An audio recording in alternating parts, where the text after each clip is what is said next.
সোণাৰী কলা কেন্দ্ৰৰ উদ্যোগত মাইবেলত শাখা কেন্দ্ৰ উদ্বোধন 1995 চনতে চৰাইদেউ জিলাৰ সোণাৰীত জন্ম লাভ কৰা একমাত্ৰ লোক সংস্কৃতি গৱেষণা প্ৰশিক্ষণ কেন্দ্ৰ চৰাইদেউ কলা কেন্দ্ৰৰ ৰূপালী জয়ন্তী বৰ্ষৰ লগতে সংগতি ৰাখি অঞ্চলে অঞ্চলে শাখা কেন্দ্ৰ খুলি নৱপ্ৰজন্মক ধাৰাবাহিকভাৱে বিহু প্ৰশিক্ষণ প্ৰদান কৰি বিহু ক্ষেত্ৰখন চহকী কৰাৰ মানসেৰে কাম কৰি আহিছে।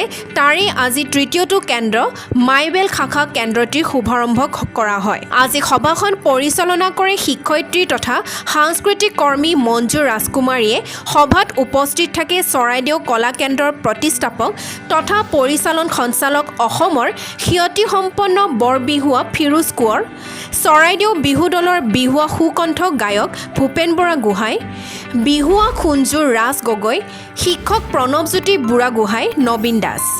এই সুন্দৰ সাংস্কৃতিক সভাখনৰ আঁত ধৰে শিক্ষয়িত্ৰী দীপা সন্দিকৈয়ে।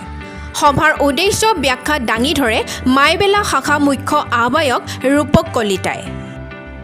চৰাইদেউৰ পৰা কৃষ্ণ গগৈ ৰিপৰ্ট, পূৰ্বোত্তৰ টাইমছ।